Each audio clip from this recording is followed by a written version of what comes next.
Music is not only a source of entertainment, but to some it works as a therapy, soul food if you can call it. In the topic of sharing said music, we've come a long way in terms of production and distribution. However, the cost of sharing music was paid with the quality of the music, and that's where codecs come into play. With the recent milestone of technology, nowadays we are able to enjoy nearly CD quality music, and that too wirelessly.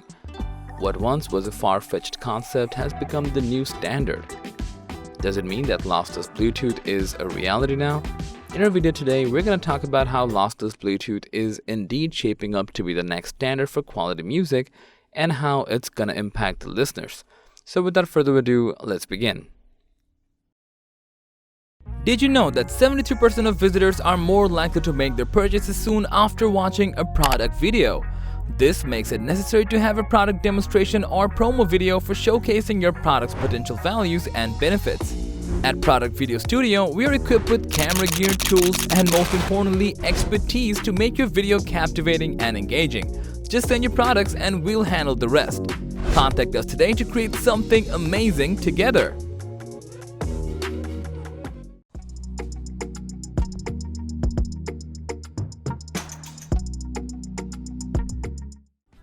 With Bluetooth headphones and earbuds being the most common ways you'll see people enjoying music, the term wireless has been in sync with intuitiveness, simplicity, and effectiveness, especially since Apple made the brilliant decision to remove the headphone jack from the iPhone. However, this level of ease had the listeners paying a ransom through the quality of sound.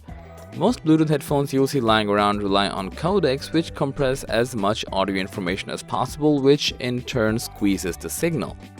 In technical terms, the LDAC from Sony is able to stream the audio at 990 kbps at 24-bit 96 kHz, which as of right now is the highest resolution you can get through Bluetooth. The 1000X series from Sony uses this technology to justify their high-res label positioned proudly on top of their boxes. While it's true that LDAC is a huge step up from other available Bluetooth codecs, it's still not lossless in any manner. It's because the data compression is still in process, so no matter what the codec does, the original signal is still being altered, which in layman's terms means the wired method still holds precedence over the wireless ones, as they provide a higher level of quality and keeps the sample and bitrate untampered with. With most music streaming services, namely Apple Music, moving in with completely lossless streaming, there exists a glimmer of hope.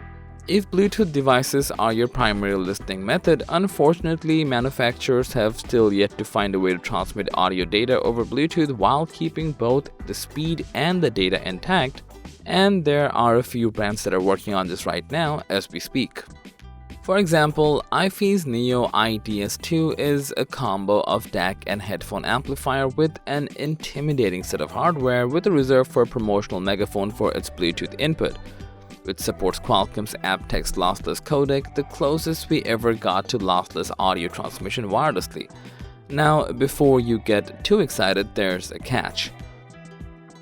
With any other codec that works on transmitting audio over Bluetooth, the transmitting device and the receiving device both must have the support for the said feature, which results in the requirement of a smartphone that has the ability to support aptX lossless. aptX lossless is also a part of Qualcomm's Snapdragon sound platform. See where we're going with this? No Apple product, be that current or foreseen, supports Snapdragon sound.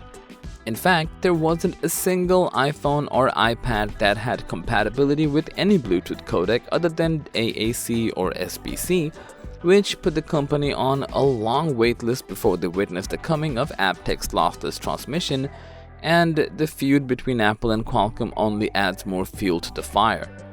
This inadvertently gives the Android ecosystem a sharp edge in the aptX lossless Bluetooth game, albeit not all of it. With all that, it seems like lossless Bluetooth is indeed the future, but it might take a while since there are some quirks to work out with the new technology that's being introduced every day. In terms of developing high-res codecs, there are existing options that can provide a fairly good bitrate, but the main concern is squeezing the audio through a limited bandwidth, and here's to hoping we see a solution to that.